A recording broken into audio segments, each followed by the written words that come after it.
How's it going? Welcome to my review of the Civivi Brazen. Bam. So, let's get into it. This guy comes with the standard Civivi, or comes in the standard Civivi box. Ba-boom. And it comes with the standard Civivi pouch. So, if you're into knives, you probably have a ton of these.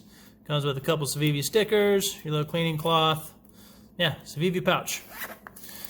So if you don't have one of these, you get into knives, you'll have a lot of these. All right, so let's get into a little deeper. First off, I will just say, to me, this is about the perfect size folding knife. This is 3.5-inch blade, 4.5-inch handle, 8 inches overall. Blade stock thickness is 3 millimeters, I believe, so 0.12 roughly inches. 0.125 is 1/8 of an inch, so just under 1/8 of an inch. It is also 20 thousandths by my measurements, 20 thousandths behind the edge, which is right in line of where I like to see a knife. 20 to 15 thousandths behind the edge I think is about perfect. 20 is fine. That's what this guy is behind the edge.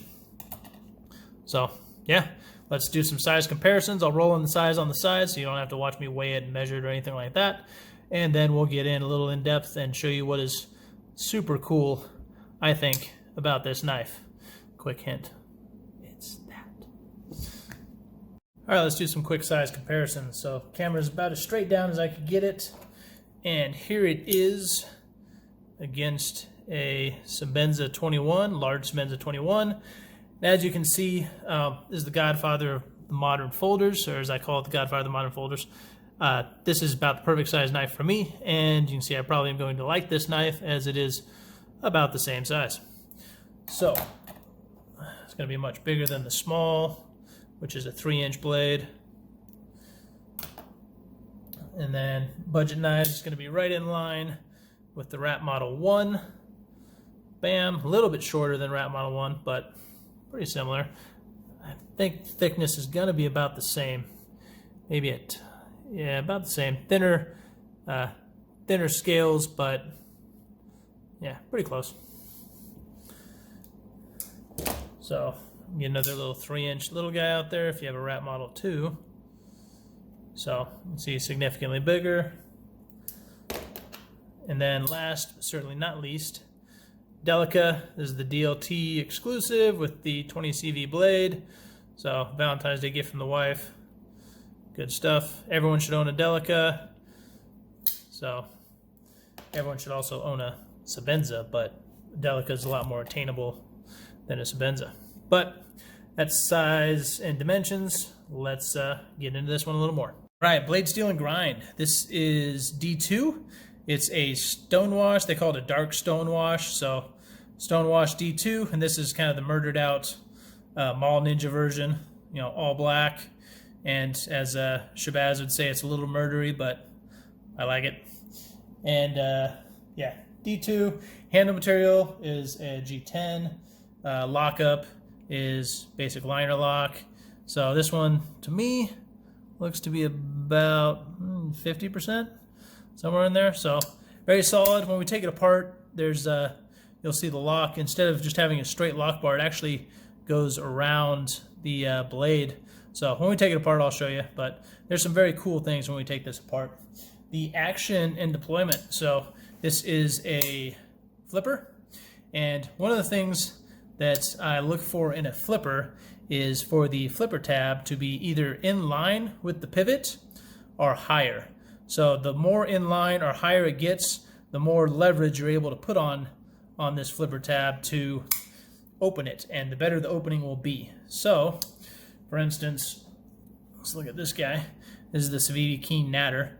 So, hard to see, but if you look and compare them, you can see that the flipper tab on the Brazen is a tiny bit higher. Maybe it's just like a 16th, but if you look closely, you can see the difference. So I have the pivots lined up, and you can see that the Brazen is a tiny bit higher than it is on the Natter. And when you look at them, you can see this stop pin here, the blade, back of the blade hits that stop pin, and that's what stops it when it's closing.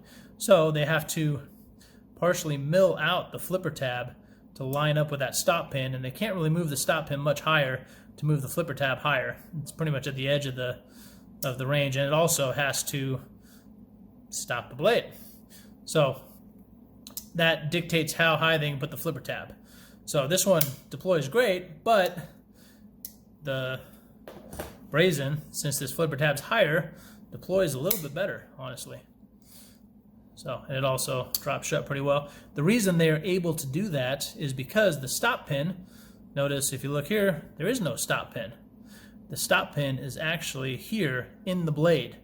So I've seen this, Holt Blade Works does this, but I've never seen this in anything else other than Holt Blade Works. Other than, I mean, you can have external stop pins on the actual blade itself, not internal. So like this guy. So the stop pins are right here. So, but he still has a stop pin in here to stop where the blade closes. Boom. Hence the flipper tab farther back. And if you look at the relation of the flipper tab to the pivot, pretty far back, which is why Hinderer's flipping action is not super great. I'll do a review on this one. I like XM18s, but it's not going to be the most positive review ever, so I'll piss a lot of people off with it, I'm sure. But anyways, back to this guy. So, action's good. Flipping deployment is awesome, as we went into, and when I tear it apart, we'll see more why. The thumb stud deployment is also great. This is actually just a very fun knife to open with the thumb studs. And you can reverse flick it, Spidey flick it, I guess, but reverse flick it. There's no thumb hole, so I guess it's more of a reverse flick. But it's difficult to get your thumbnail under it, so I end up reverse flicking it by just digging my finger in right there, kind of holding the pivot. And it does fly out of there pretty well. It just takes a little bit of practice. It's a little different than some of the other, some of the other reverse flicks that you do. But it's doable. So 3 different deployment methods. Works well, but really this is how it's intended to be deployed. And it is awesome. And it is drop shutty.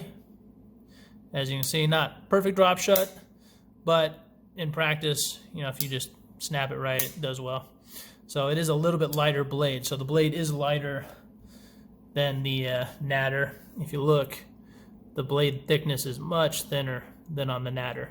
So part of the reason that the Natter drop shut so well, I think, is that extra weight. So, but the action on this is good. The drop shut action is not as good on the Brazen as the Natter. So, fit in the hand and balance point. So, fit in the hand is good. Thumb locks into the jimping well. It's not too sharp. Same with the jimping on here. Typical Civivi flipper tab. Jimping's perfect, not too sharp, no issues there. Balance point is about the center of the finger cutout, so I'd rather see it about right there, but it's not bad, doable. This is more of a sharpening choil than a forward finger choil. You can get maybe your first finger in there if you're doing some simple cutting, but if you go into the knuckle, you're definitely getting on the blade there. So we'll get into that likes and dislikes, but I'd rather seen that a little bit bigger, but it is what it is. So pocket clip, standard pocket clip, Civivi pocket clip that we see on all their knives now. So the screws are the holes are milled, so the screws are countered or recessed, so you don't get the screws in there, but the pocket clip is not actually recessed into the scale, so you get the pocket clip just kind of sitting up there like an afterthought. But in function, it works great. Decent pocket clip. Lanyard hole right here. I mean, this is better than just, you know, somebody just drilling a hole through the side of the knife, but I much prefer this style lanyard hole setup to this style, because I never use a lanyard. I'm not a lanyard fan. I know I'd say the vast majority of people are not lanyard fans, but this one just sticks up, and I might actually mill this off eventually here. Mill it off. I might actually take it off with my belt grinder. So we'll see. But yeah, there you go. Tip up carry only, left or right. Bada bing. All right, let's tear it apart and see some of the things that I think are especially cool about this knife. All right, we got this all torn apart, and you'll notice that the lanyard hole is gone. So I took this out to my grinder, belt grinder, and took that off. So we'll see how it works when I put it back together, but I think I'm going to like it a little better. But that's just me. So standard Civivi pivot. So see the little cutout right there. I get there. There we go. There's a little cutout right there that fits in to this guy, to the little tab right there. So non-free spinning pivot. Pivot locks in. I like that. Don't like free spinning pivots. Cage ceramic bearings. Awesome. Like all Civivis. Or well, at least most of the modern ones I've torn apart. So T8 screws throughout, except for on the pocket clip, like all the Civivi pocket clips. These are T6s. But you don't have to take it off to take it apart. So on the Natter, this back screw and the pocket clip actually acted as a, goes all the way through into the barrel in there. So it acts as a support. It's not just the pocket clip. So you actually have to take off one of those T6s usually when you take this guy apart. This one, you do not. Also, the pocket clip's a little shorter. Didn't realize that. Okay, cool. So I've had this for about a week in and out of my pocket and stuff and no issues, but yeah, the pocket clip's a little shorter. So, but the thing that really I think is cool about this knife is this guy here. This internal stop pin actually pressed into the blade. So like I said, I've seen this, my Holt Bladeworks Haptic has this. I've never seen it anywhere else being internal. External stop pins in the form of, flipper tabs that act as stop pins has been around for a while. But internal like this is not something you see that often. So if you look at the lockup now, when this comes around, this pin actually hits on this liner right there. And that's what locks it up. So, and it has, one on each side. So what that does, since this pin is press fit into the blade, this pin is essentially part of the blade. So when it locks up, instead of having this, narrow part of the blade pressing against something, locking up, and having a tiny surface that is locking up against, now it locks into the two surfaces out here. So it has a much wider lockup face. A lock face or area of lockup is a lot wider because it's across two surfaces across a wider distance, which creates a stronger lockup. So there's less likely to have blade wiggle. As you can see, as I move this blade back and forth, these pins move a significant amount. If you just had a pin here, so if we just had a pin here, like a normal lockup, then when you move side to side, the area of contact is much smaller than it is on these two. So this just makes for a much stronger lockup. And the other argument is that it makes for a stronger blade because you have less cut out of the actual blade. So in heat treat, at least that's what Holt Bladeworks argues, in heat treat, the lockup is better. I wish I had my haptic. I would pull it apart and show it to you and compare them. Unfortunately, that one is went back for warranty work, so Holt Bladeworks has it now.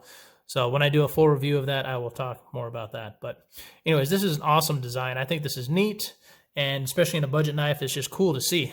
So, and that's one of the main things I love about knives is just the design and the function of them. Just really, that's why all the knives on this channel you will see taken apart. I will not review a knife that I cannot take apart. So that's part of the joy I get out of knives. The other thing that's neat is take a look at this lockup here. So a lot of liner locks, when you pop it out, boop, the lock is just a straight lock bar that interfaces just straight on with the blade. This one actually has a little 90-degree shoulder so that when it locks, when it goes past, boop, and locks, it's not just this straight face here locking, it actually is locking over the top too. So, which makes it more secure because it would have to push past that shoulder to unlock it. It also puts that ball detent a little bit closer so that when it comes unlocks, that ball detent is just a little bit closer than if it was, you know, about right here like it is on most knives, and then it'd have farther to go. So I'll show you that after I get it back together, but pretty cool setup and design. Like, again, something I haven't seen a lot of. So definitely something different from Civivi, at least different from what I've seen. I haven't reviewed a ton of Civivis and torn them apart, but I think this is very cool. So let's get it back together, see how well it goes back together, make sure everything's good, and go from there. All right, we got it all back together. So went back together smoothly. Action, still awesome. So, and I will note, so two things while I'm thinking of it. The screws back here to put it back together had some Loctite on them, but the pivot did not have any Loctite on it. So I've already, it had loosened up through use. I've been carrying this for about a week and using it since they were released.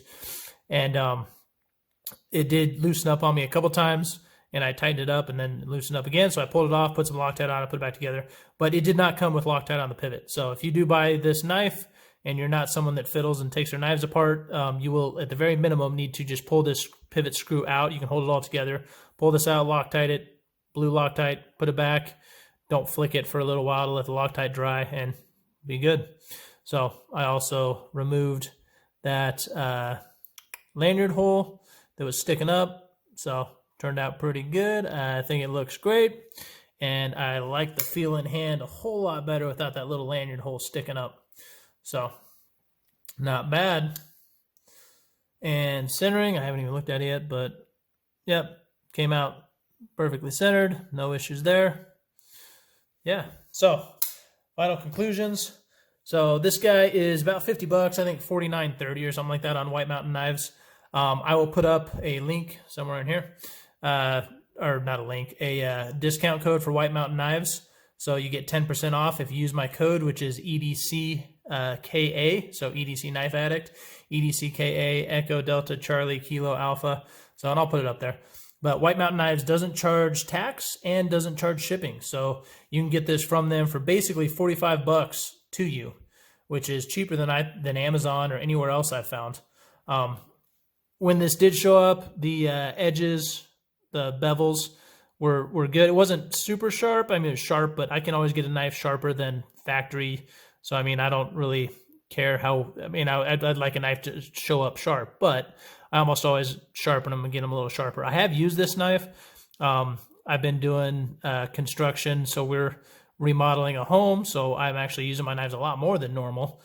So as you can see from some scuffs and some of the stuff on the blade, it's actually been used a fair amount, and it worked great. So sharpen up well. You can see the little smile there. That's my fault. That's nothing. That it came with good bevels. I just goofed when I was sharpening. It didn't destroy the tip or anything, but the bevel on this side is a little thicker. But it is what it is. I'm not worried about it. It happens as part of using a belt grinder to sharpen. If you make a mistake, it really makes a mistake. So, but turned out great, or turned out very sharp at least. So, yeah, 45 bucks. I mean, can't go wrong. I really like the stop pin being in the blade. It also makes a really unique sound. I don't know if you can tell on camera, but the sound is just it's very different, solid thwack, and just, I don't know. I really like the sound. The lockup feels extremely solid because that pin going through has, you know, a wider area of lock face that locks up. So it just locks up really solid. Action's great. I mean, I think this is my favorite Civivi. So I do like the Natter, and I like the Praxis. Oh, fail. So I mean, this is a great knife too. But I like the blade. I like the American Tonto like this a lot better than this kind of recurve, you know, halfway Tonto. So, and I was never a Tonto guy, but lately, man, I've really been getting into Tontos. If you like a Wharncliffe style blade and you think that's super useful, the Tonto is basically a Wharncliffe with a secondary edge. You know, you have a straight edge, you have a point here. So just like if a Wharncliffe, you know, came down right here, it'd be a short little Wharncliffe, you have that exact same blade shape that's extremely useful. You know, a straight edge that's easy to sharpen with a point, but on a Tonto, you also have a secondary point with a strong tip. So I used to always think of Tontos as like a fighting type blade, and I don't think of knives as weapons at all. I think of knives as tools. So I have a CCW and carry a gun every day. That's my weapon. So knives are always my tool. So I've never thought of them that way. So I avoided Tontos because I'd never wanted to, really buy a knife that was a weapon. I just didn't think it was a useful blade shape for me. But now that I've been buying Tontos and using them, this is probably my favorite EDC blade shape. This tip is super useful. Opening packages, it works great. Cutting things, it works great. It's easy to sharpen. You have two straight edges that are easier to sharpen than, a belly. Sometimes it's harder to sharpen than, two straights, two flats. So I've really been liking it. So if you've been against Tontos or haven't tried one, give it a shot. It's not just a fighting knife. It's a great blade shape for everyday use. So, and cutting, I have a 5-year-old son, and he has little projects where he has to cut paper out, different things out, and then glue it onto the paper and whatnot. This is great for cutting. I mean, it's almost like a hobby knife. If you have a cutting board or anything like that and you set down a piece of paper, you can just use this edge and just boop, boop, boop, and just cut things out, and it works great. So, been very handy. So, likes on this knife. I love the blade shape. I like D2 steel. I know some people are D2'd out for budget knives. I like D2. It's a hard steel. It is hard to sharpen, but it holds an edge very well.